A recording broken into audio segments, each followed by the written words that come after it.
technology will solve the problem. You kind of over-index on the panacea. This is going to solve all problems. Software is amazing. And I know the software you guys is top-notch too. It doesn't solve all the problems, right? You need the people to be able to use those. And there's trade-offs that need to happen there too. So I think the teams that do the best here kind of get all three of those. It may be good enough in all three versus like strength in just one of those too, right? So they have leaders that are sharing a vision of where we're going. These are leaders who are soliciting feedback, getting feedback, starting small and creating kind of momentum that way. You're listening to RevOps Champions, a podcast created for B2B leaders to help you align your people, streamline your processes, trust your data, and leverage technology in order to grow your business.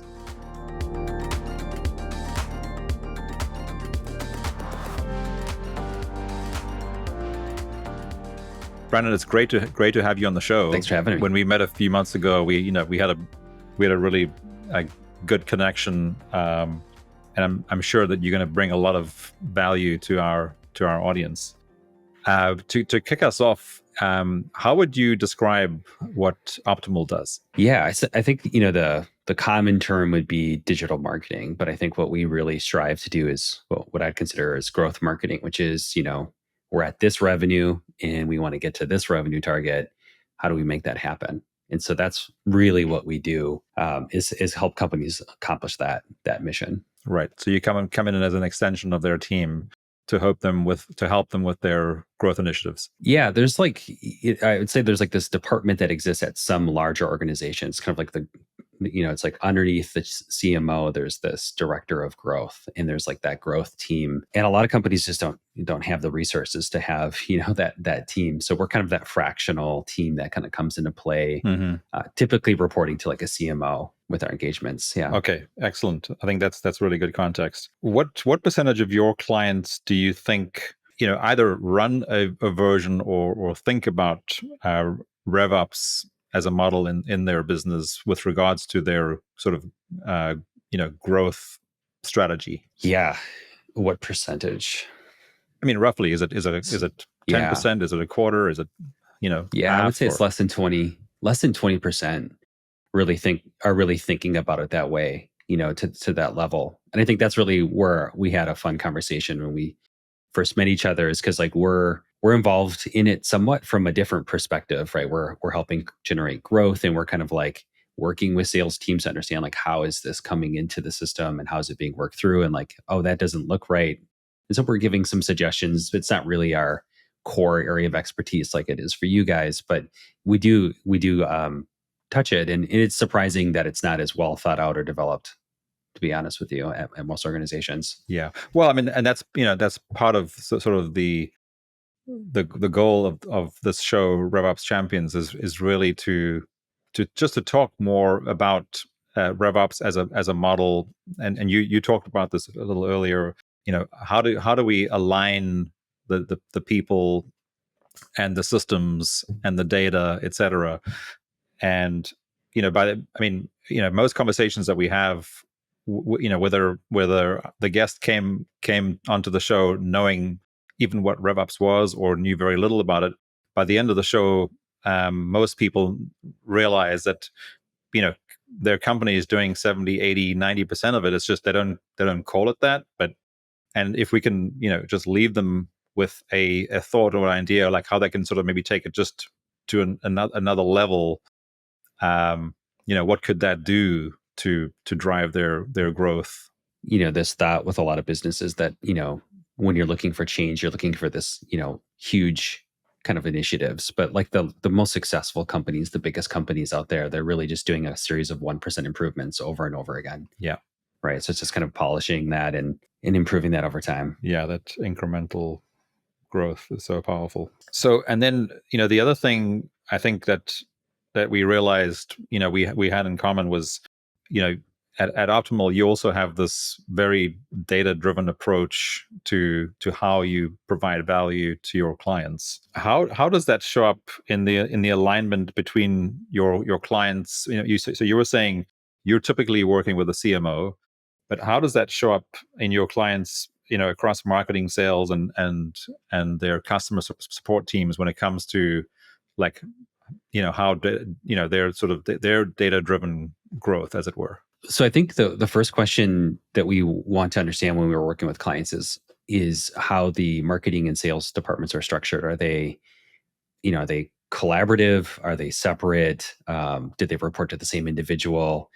And so that can bring a whole host of challenges. Often they're kind of like separate and almost isolated and siloed. And so really what we're trying to do is this concept of closed loop reporting, which is taking all of this marketing data and combining it with all of this sales data to really kind of close that loop. If you think of like an open loop system, you do something, you don't see what the result is, and then you do something again, right? That's seems kind of silly. So a closed loop system is creating that feedback loop. So it's kind of tying all that information together. So it's complicated. It's problem because it's not just cross teams or cross companies, cross teams.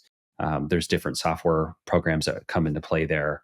So it's really kind of getting situational awareness of like what do we have to kind of work with. So we create a map, a closed loop map of like what, where do opportunities come in, where do they go, who do they talk to, what does that workflow look like, and then just tying all those systems together, right? And so that tracking together so that we can create those feedback loops.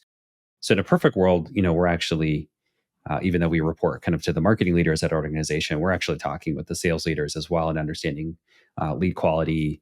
And then are these close won opportunities? And then once we know that, we can take that information back to kind of determine, hey, is this the right place to focus? Should we turn this down? Should we turn this up?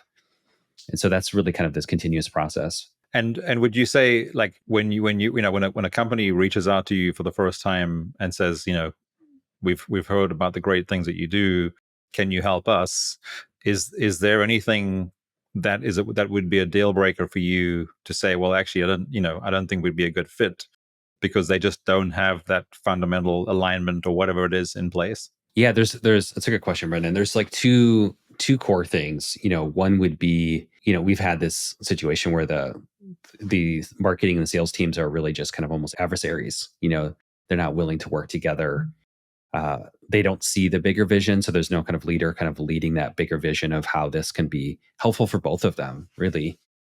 So there's cultural resistance, which of course as a third party is very difficult to impact. And then there's technology resistance. You really need technology to solve, this problem. It's a complicated issue. So if they're not willing to invest, most of the time people are willing to make the investment in technology, of paying the fee to get it, but really the adoption of it, the compliance and people actually using it, actually following the process the way they need to. Mm-hmm. Which can also be a challenge, and as you'd imagine, as a third party, difficult to enforce that sort of stuff. Yeah, if it's not pre-existing, it makes it so hard to do, like, after the fact, or like in our case, when you're a quarter of the way or half the way through an implementation of a CRM or a marketing automation platform or whatever it is, and if you didn't have that sort of buy-in from the very top, that's where you start to feel like, well, why are we doing this? What are we doing?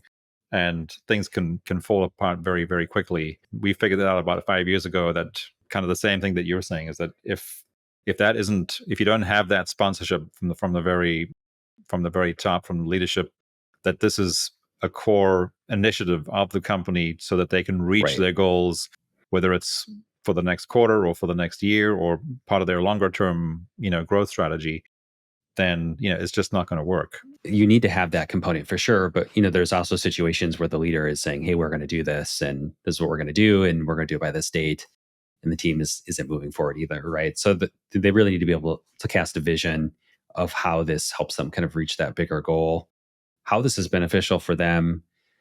Something else that we've seen be really helpful too is kind of getting these like internal champions of individuals who are not the core decision makers, but who are on board with that change and kind of helping lead that kind of from like a peer level leadership too. Yeah, no, I love that, of course, and that's absolutely where the name for this show came from. Is the people who really make things happen, when we're doing an implementation, or clients that we've been working for 3, 4, 5, 6, 7 years, helping them optimize how they use the systems and how they train new people coming on, etc. If you don't have that, whether there are one or two specific people who are their internal champions, or whether everybody sees, over time starts to see themselves as a champion that's part of the solution for helping the company grow. So yes, I like your terminology there. Yeah. Have you ever heard of Derek Sievers by chance? No, it doesn't sound familiar. He's a author, and he did a TED talk that I love. And often I bring this concept back up to my leadership team, and we're struggling with change too. But there's this video of this music concert. I think it's in Europe somewhere. And there's this guy doing this kind of crazy dance, and he's all by himself. And then another person comes in, and then it turns into like hundreds of people are all, he kind of got this whole movement going. And he does this TED talk that's like, who was the person that was like the linchpin there? Right. A lot of people think it's the first person, but really it was the second person who kind of made it, normalized it. Yeah. And made it safe for others to kind of come in and join along. And so that's, I often bring up that concept. Yeah. We need that second crazy dancer. I'm familiar with the video where they're sort of, like, it looks like some sort of an outdoor, concert, and suddenly this one guy gets up on this slanted lawn and he starts doing these weird movements and whatever, and everyone's like sitting there watching, and then until one person gets up and joins him, and then of course once the third person joins, and it's just like everybody's, oh, this is okay, let's, I get it. He was kind of this crazy weirdo, and it wasn't until the second person came that was like, oh, this is actually a movement. So right. As we've both, talked about and I'm sure read and seen many times before, most things that today are a huge success, when they first started out, seemed like crazy ideas, right? So it's very much related. Like, so who sees what's possible and is willing to sort of take the leap and follow that lead. Yeah, but I think as leaders, you can kind of shape that and plant some seeds. You kind of know those individuals who are, you've probably seen that adoption curve, right? There's like the early adopters, the early majority, the late. You kind of know in your team who those kind of early adopters are, and you can kind of plant some seeds and kind of shape that. Like, hey, would you help kind of champion this? You can invite people into that too as leaders. Because of what we do, I really like that you've taken it there. Adoption is the most critical piece for us to our business, because if we're implementing technology and then optimizing that technology over time, adoption is the single most important metric, right? So if you don't have adoption, then pretty much everything else is most likely going to fail. How would you define adoption? Would that be definition of that, would you say? Yeah, well, it's when we start out, and this is, I'll maybe give a sort of a longer story, but so if we're doing a larger implementation where there's maybe 100 or 300 or 400 ultimately users who have to adopt and start using the systems that we're implementing, we're not going to do an implementation for all 300 people right off the bat, and using that same model that you just referred to.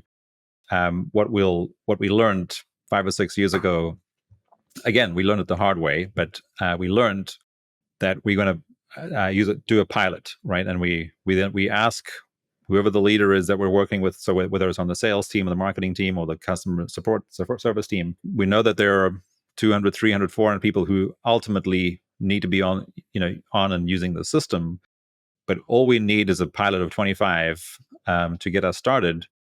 And the way we do that is we ask for volunteers, and of course, so they'll then send up, but they already know who the volunteers are going to be, because they know their team. The volunteers, of course, who then do the pilot are also the ones who are the hungriest. They want to use the latest tools so that they can be more productive and more effective in their work.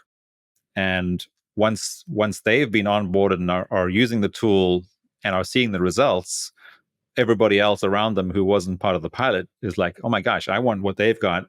So then when we do the bigger rollout or phase 2, then it's a lot easier to get the next group of adopters on that bell curve to go, oh yeah, well, we've seen it work, so we're all in, kind of thing. So that it works very effectively. It's literally the analogy of that video. Exactly. Right? Just the same thing kind of broken down. And you're right. And every time it probably starts with one person, whether you call them an alpha or just a visionary, or, however you name them, it just takes that one person, or the one person, and then the second person to go, well, if he's doing it, I'm going to do it. And then it just, you get the full buy-in. Yeah, catches on. Yeah. So Brendon, I'm going to bring us sort of back, sort of zoom out a little bit. So you've had a lot of experience, but with your own business, and then of course, but also seeing a lot of other clients and businesses that you've worked with really closely. What would you say separates teams that scale more effectively than the ones who didn't? Yeah, I think there's like different buckets of things that you need to have, or maybe even like a tripod. You have to have all three of these, right? So there's like the softer kind of cultural components.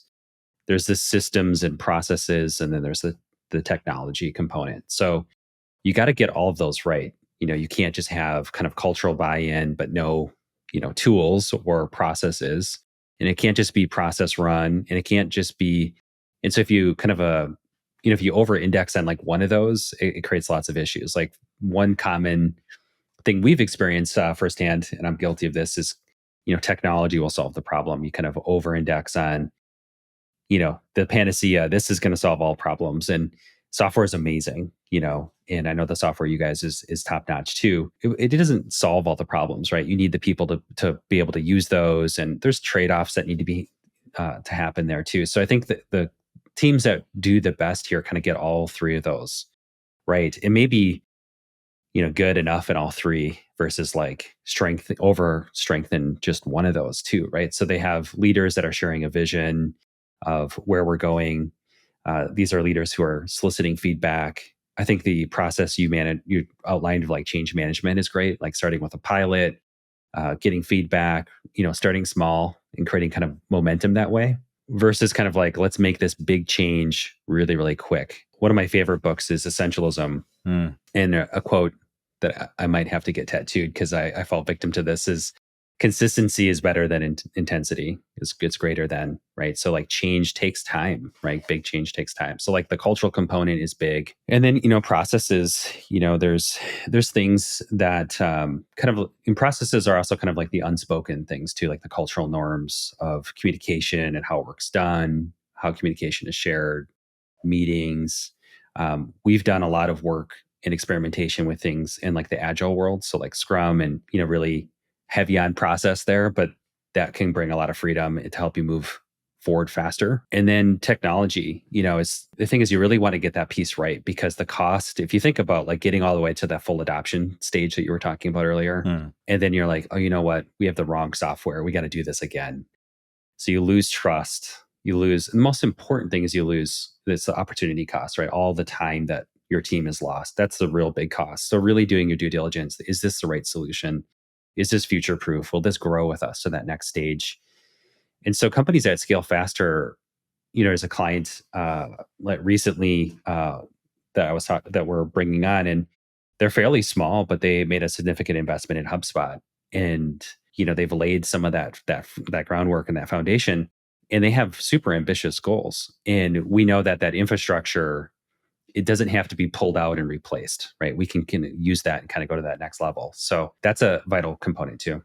Because you use HubSpot too, right? Yeah, we use HubSpot. A lot of our clients do, so we're very familiar with the platform. Were you following all the announcements that happened 2 weeks ago at the big inbound event? I have not, no. So I was just thinking about, you just went through the 3 of our 4 pillars that we talk about typically, which is people, process, data, and technology, right? So you and I, we were talking about data from the very beginning because it's almost like a given. But ultimately, if you think about it, all 4 of these things are a given. You cannot be successful at scaling and growing a business. I love the way you said you have to. It's almost a little bit like whether it's EOS or whatever business operating model that companies use. Whether the wheel has, whether the circle has four components or 5 or 6.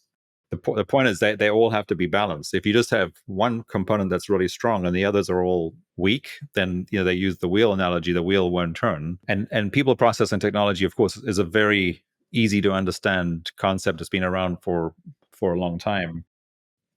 But because data is so critical, and with the introduction of AI, it's becoming more critical than ever. We always make sure that we include data in our. So we call it 4 pillars versus the triangle of the 3, the typical 3. But as you were talking about the technology piece, where the shiny object syndrome that is still very familiar to many of us, I've made this mistake many times myself, and I've talked about it openly on the show. But so what HubSpot announced 2 weeks ago, they ultimately brought it down to 3 things that make HubSpot different, and that is easy, fast, and unified. Right. So we've already talked about alignment a couple of times today, which is, of course, is all the unified piece. So it's having all your teams, marketing, sales, customer support, and hopefully the back office are all integrated, unified with one, single source of truth. Fast, of course, is and the fast and the easy are where things become a little sticky, and it becomes a little bit of a double-edged sword. So when HubSpot says they're easy, fast, and unified, they're talking about it in relation to, let's say, Salesforce or Microsoft Dynamics, right? Because an implementation for Salesforce or Dynamics takes 2 to 3 years. An implementation of HubSpot takes 3 to 6 months. So that's relatively fast. But for the teams that are going through that 3 to 6 month process, it might feel to them like it's forever. The same way that the 2 to 3 years feels for the people implementing Salesforce or Dynamics. Mm-hmm. But then the biggest double-edged sword really is the easy part, because HubSpot is so good, it is so powerful, and their marketing, of course, is incredibly powerful too. That the easy piece can be a little misunderstood. That almost, some people get, again, and they know that shiny object syndrome exists. We all know that it exists. So when you tell someone it's easy, fast, and unified, the risk that you run is, oh well, we'll buy HubSpot, we'll plug it in, and our business will grow. Right? They don't realize that it's still 3 to 6 months of change and adoption and training that has to happen. And if you don't do it right the first time, it's going to be really painful the second time. Which again, we know from experience, both firsthand, but then also we often get called into, when companies have made that exact mistake, we get called in, say, well, actually, we thought it was going to be easy enough to do it ourselves, but it's a mess, and we need to re-implement.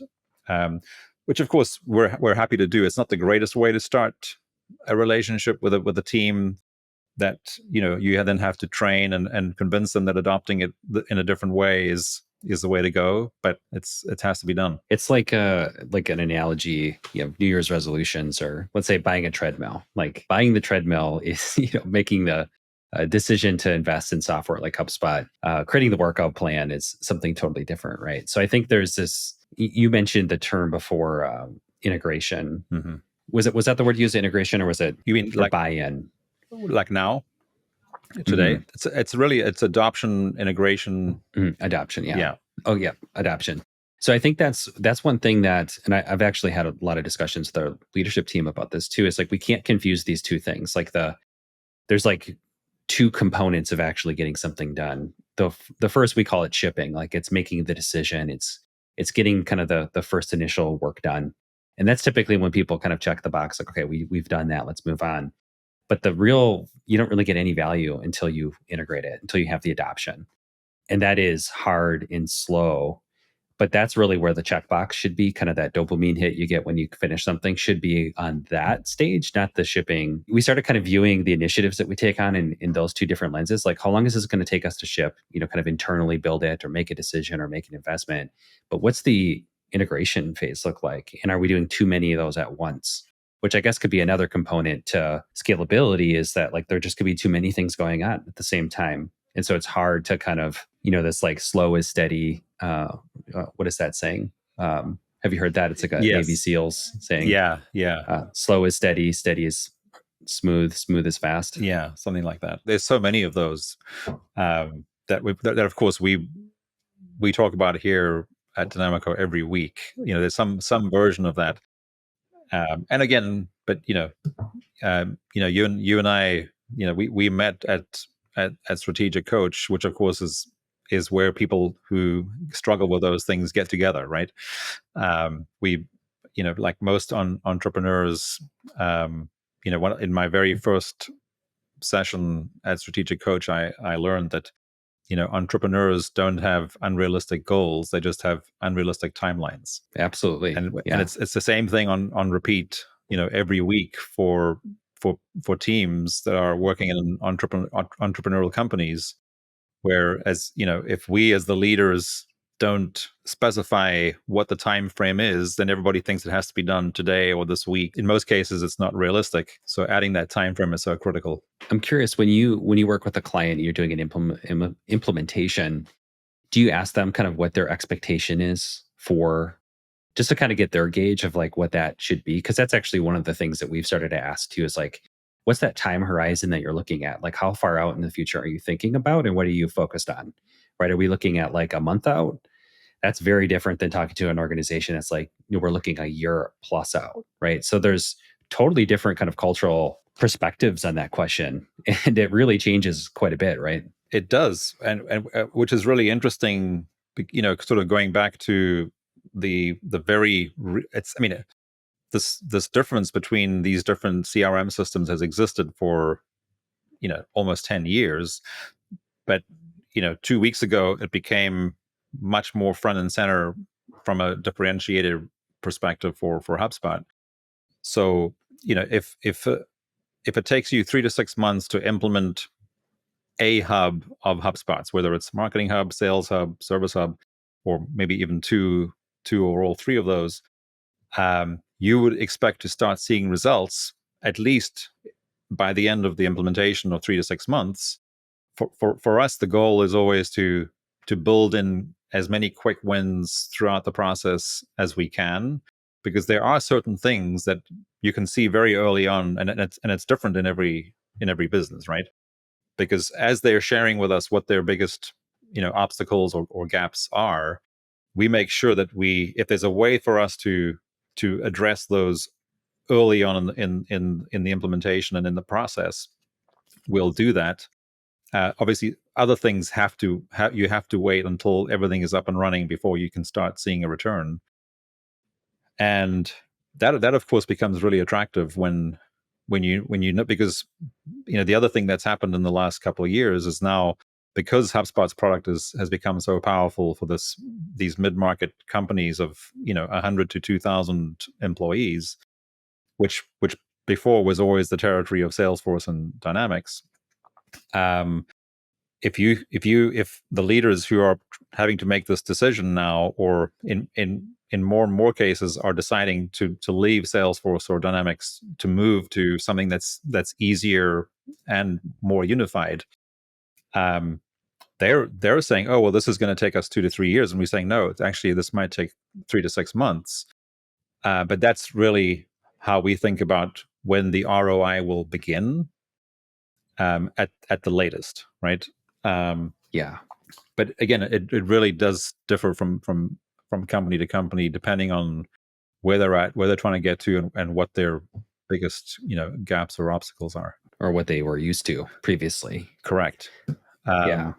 Which again, and that's another thing that we think about or talk about at least once a week here, and that is the most dangerous saying in business is, this is how we've always done it. And as technology becomes more and more part of how we do everything, that saying of course becomes increasingly more dangerous every day.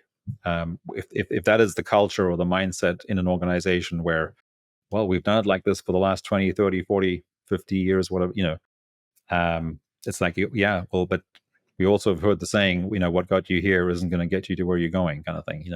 One thing that's interesting is that you have these champions that are kind of the early adopters, and I'm sure you felt that way. I've heard clients say this. They want more of their team to kind of be like these individuals. And I can understand why they're saying that. But at the same time, you do need people who are kind of the slow and steady, right? You just need to be careful that doesn't become the dominant cultural mindset, right? This is how we always did it. And so you need both, to really create a durable, sturdy organization. One is not necessarily better than the other. You just need to kind of learn how those two work together and not to over focus on one or the other. Absolutely. Yeah. And I think it's, the way that since probably about a year ago, the way that, we now think about it is you have to have the team that is focused on the 2x while there are other people in the team who are focused on the 10x. You cannot just do one or the other. Especially if you want to grow. Of course, if growth is not a priority, then of course, then all you need is a team of 2x folks. But if innovation and growth are part of what you're trying to do, you still need that 2x team, but then you need another team that is working on the 10x initiatives and innovation to continue growing and doing things that are different, which are typically introduced because of changes in technology, right? Well, that's becoming more and more important. The pace of change is just increasing, right? So yeah, which of course further feeds the whole syndrome of shiny objects, right? Because it is so attractive to use the latest technology, but if you haven't actually thought it through and figured out how this would actually work manually before you decide to implement the technology, it can be very disruptive. One of the things we also often see and therefore talk about on the show is that both data and technology can actually be either an asset or liability in a business. How would you suggest folks manage these areas in order to make sure that they stay on the positive side and therefore keep their data and their technology as assets as opposed to liabilities? Well, I think the thing that you said earlier really resonated with me, this unified concept. I think that's where technology can become a liability when you have a lot of fragmentation. You have all these different systems. Mm-hmm. And one thing that I think is important is like a lot of these applications say they have integrations. These integrations are often extremely limited. They're not, it's kind of the marketing speak is like, oh, we integrate with this. It's not always a full integration. There might be not all of the data shared. It might not be shared in real time. Most things integrate with Zapier. Zapier isn't the most reliable, right? So having a unified software platform like HubSpot is huge because you can really have trust that this data the integrity is high.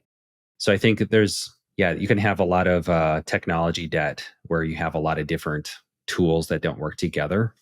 And that also relates right back to the data component because you want that data to be accessible and integrated, right? So, a lot of the conversation we had is about looking at things in a bigger perspective and a holistic view of things. You need that integration where it's data from different departments where you can kind of pull it together and look at a fuller picture of things. Because otherwise, you can make, huge mistakes. So just one example, like in our world. So let's say we have a LinkedIn campaign A versus campaign B. And in LinkedIn advertising platform, we can see that campaign A is generating leads at $100 per lead, but campaign B is generating them at, let's say, $500 a lead. So if you're just looking in isolation at that, you're going to think that let's turn off campaign B. But if that's actually connected into a CRM like HubSpot, we understand that, hey, these opportunities are very qualified. And actually, these are our biggest opportunities, our highest margin opportunities, and we're closing these at a higher rate. If you can kind of look at a bigger picture, you can see that campaign B, maybe it has 5 times, 10x the actual impact, but you would never know that unless you've kind of merged these data sets together. And so that unification there is really important too. But the challenge is, there's so much data. I think that's the biggest problem that we're facing right now. And that's the competitive advantage of companies like Amazon is they know how to use data, right? They enter a new market. This is old news from maybe a year or two ago, but I heard that they were moving into like logistics. They're moving not just, their packages, but other people's packages. Yeah. because they had all this data, they knew the routes that were the most efficient and were the best. And so instead of like most logistical companies, like, oh, we'll take everything everywhere, they're selectively picking their routes for the highest margin. And so this is just this huge competitive advantage that a company like Amazon has that, mid cap and small businesses don't have. But I think that's really changing with data unification. And I think AI is going to be a big part of that. It's just like a haystack, and finding the needle is difficult. But I think AI is going to make that a lot easier for us. Yeah, to me, it's very much like the good parts of 2008. There were, for me personally, 2008 was a terrible time, like one of the worst in my life. But um, one of the good things that happened well, first of all, it led to us creating what is today Dynamico, and the reason for that, it was the last time that I've seen the leveling of the playing field to what you were just talking about now, because the introduction of the iPhone and Facebook, you could see we're just, and of course, just Google search, we're changing the playing field, and suddenly SMBs were able to do a lot of the things that only bigger enterprises were able to do until that point. So it's a very exciting time, and I agree with you. I think this is another one of those times where, assuming that small and mid-sized companies know how to, first of all, know what their data set needs to be. In other words, like what are their KPIs, and what is the data that they need to drive, and keep it clean and organized. Because if it's not clean and organized, then you're not going to be able to use any of the AI tools that are now at our disposal. Which is why we're actually launching this next week, because of this. And we were sort of trying to figure out, like, where do we start to help, and our market is more sort of lower mid market, and where do we help companies figure out where do they start with AI. And we realize that it really does come down to, well, first of all, we're calling it AI readiness, but it's really data readiness. In other words, is your data in a place where you can actually take advantage of AI? Because if it's not, then Yeah. AI, so what, a guest that I had on about a month ago said, it's like, in fact, and one of our team members did a session at Inbound 2 weeks ago, and it was called garbage in, garbage out. And the guest that I had a month ago said the same thing. It's like, so if you have bad data going in, then if you start using technology and AI, you're just going to get worse outcomes. Whereas if you have good data going in, you're going to get better outcomes. So, you have to start with, do you have your data in the right place? Is it the right data, and is it organized and clean? And then we can start talking about, okay, well, how do we go to the next level? Whether it's from a marketing, sales, or customer service perspective, to start, automating and using all these cool, agents and things that are on the market now. I think this data, you have to see it as an asset, right? And it's first party, like you own it, right? It's an asset you own. And I think the challenging thing, a lot of what we've been talking about is kind of just like human behavior, Absolutely. kind of understanding how to make change. Yeah. But you got to slow down to go fast here, right? So slowing down means like, it's not about hustling and getting more done faster, faster, faster. It's like, how do we slow down and make sure our data is clean? Or how do we slow down and look at the data and draw some insights from it, and kind of do like that 80-20 analysis, right? So that's also a common issue. I think that organizations are just, going faster, doing more faster, right? Over and over. You have to kind of slow down and pace yourself, I think, to kind of get that perspective and use data effectively to really make decisions. So we try to like implement periods of slowing down and reflection in our process of working with clients. It's like, hey, we're going to pump the brakes. Let's look at everything. And I'm sure you're familiar with the 80-20 principle. Right? How do we look at the data to understand what 20% of what we're doing is driving 80% of the value? Sure. And, you do that over and over and over again. But it's tricky. Everyone wants to. There's a lot of pressure to keep moving. Yeah, I mean, I think that's one of the hardest things, right? Is if everybody equates growth with speed, and if you're, I mean, whether it's Simon Sinek or you name all the authors and experts who've talked about this kind of stuff. It's but if we just stick with the Simon Sinek, whether you're a fan of his or not, I mean, it's an infinite game. So you need to make sure that you have the stamina to play the infinite game, because uh, the there's so many examples of teams who have just completely burned out, and then what do you have? Yeah, I love the concept of the infinite game. Yeah, it's exciting. Yeah. So again, our audience are companies that are 100 to 1,500 or 2,000 people companies. A lot of them are in the manufacturing, architecture, engineering, construction space, nonprofits, large nonprofits, and franchises. What sort of advice would you lend to that audience right now, as how they think about how they can scale better going forward, based on your experience and expertise? I think the biggest thing that I would focus on is significant change. Great works and great accomplishments and great change. It takes time. And I'm someone who is chronically, has low patience and wants to go fast. And I think as I've had more experience and had more setbacks, it just takes time. So I think if you can set a realistic expectation on time, it's kind of like the infinite game. Like, you'll get there eventually. Now, obviously, that needs to be balanced with, like, you can't go too slow, right? But I think that people are over indexed and over focused on how fast. 3 months. Okay, nope, that failed. Let's move on to the next thing. And I think that causes so much spinning of wheels. So I think that, I'm trying to think of, technology or, some sort of thing. But I think really that mindset is probably the most powerful thing you can have for change. So it just takes time, small, consistent activity over a long period of time. It's really like, it's the power of compound interest. They call that the eighth wonder of the world. It's the same thing, right? In our work. Like you were saying earlier, it's like all the stuff we're talking about is really just human challenges that Mhm.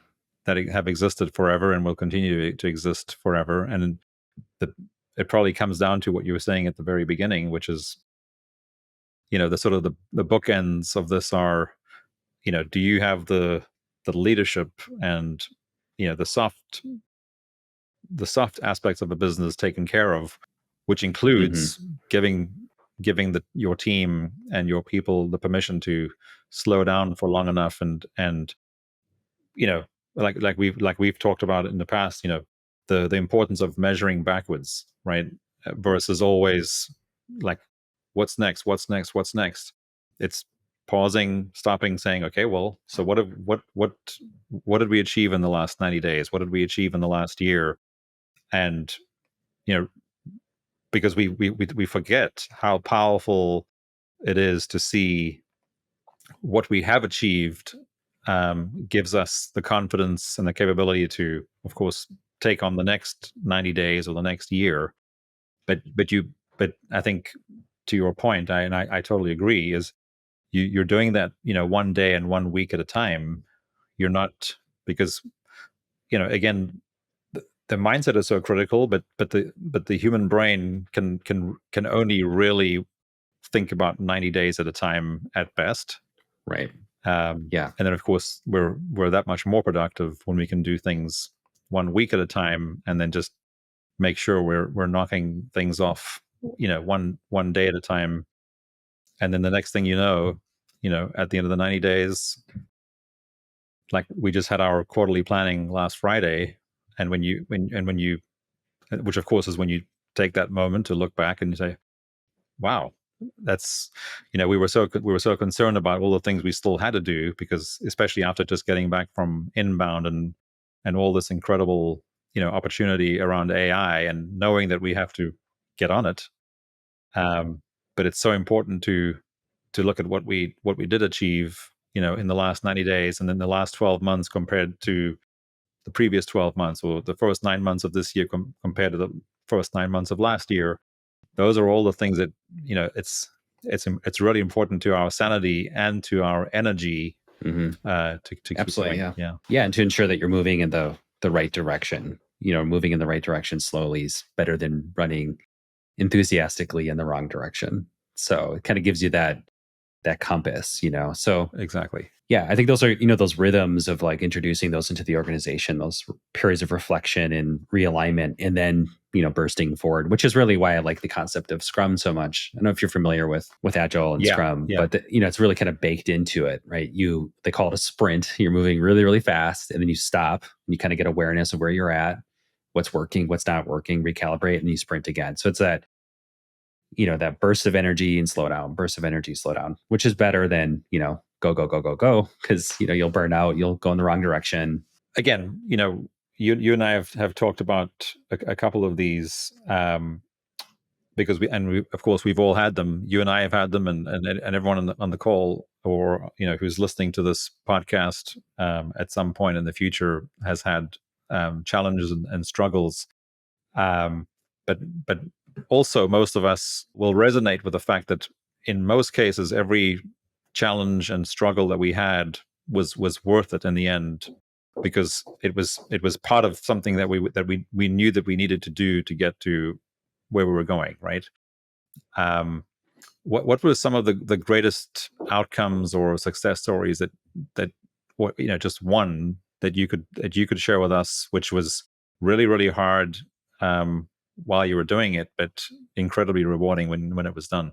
I guess the way I kind of interpret what you were saying there is, sometimes when these setbacks happen in the short term, they seem, larger than life, but fast forward a few years and some of those setbacks are some of the best things that could have ever happened. So I think for us, personally, during COVID, like there was incredible demand for our services. And so there was a lot of growth that came from that. And that was really exciting. And we didn't kind of get a chance to get into that too, but, how do teams scale effectively? But sometimes the opposite can be true too, right? How do you scale too fast?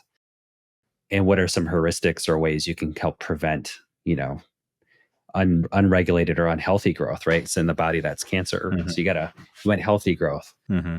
So that was a period for us where we had just really quick growth. And I think just learning so much through that experience, because then the market has course corrected things of, agencies are, from some of the data I've read, are like a 20-year low at this time for demand of services and advertising and so forth. Mm-hmm.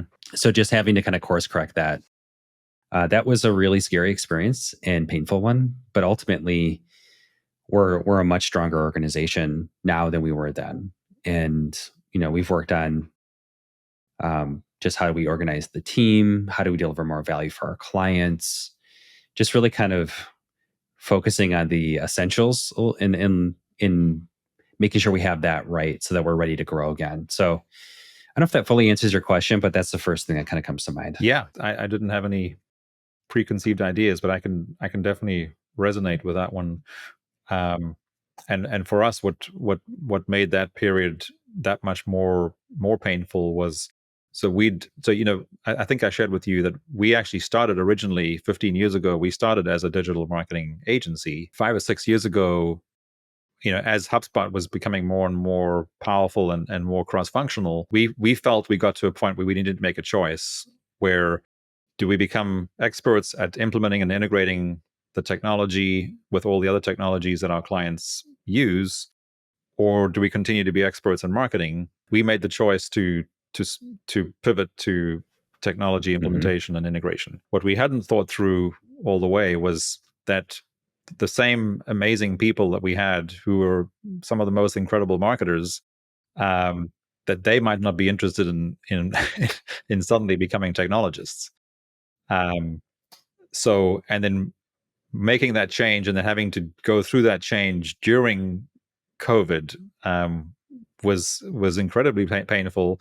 And then, of course, at the same time, having, like you, a lot of demand for what it was that we were doing, because I think one of the reasons that digital firms at the time one of the biggest advantages that we had was we could operate remotely and help our clients suddenly go remote and keep the wheels in the bus, as it were. It was a tough time, and of course, and then you get back to the human aspect that you talked about earlier. It was also just a really, really hard time for so many people at the most sort of base level, just like trying to figure out what is going on in the world, and then how do you lead teams at a time like that in any business is hard, right?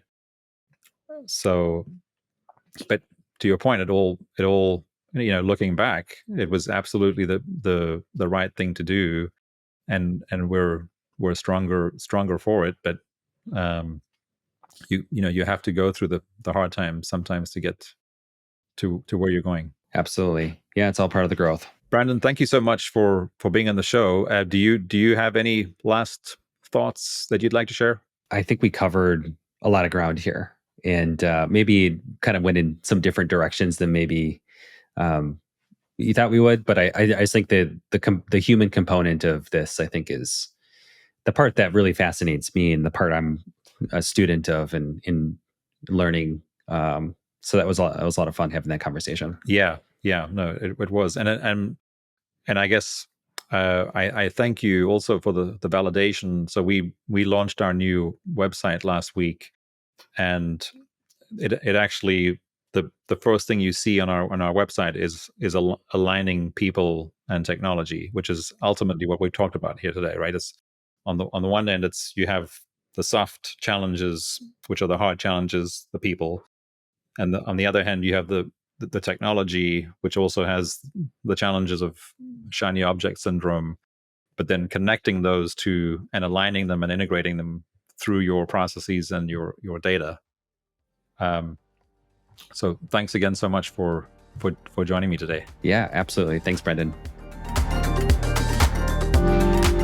Did you enjoy this episode? Find more at RevOpsChampions.com.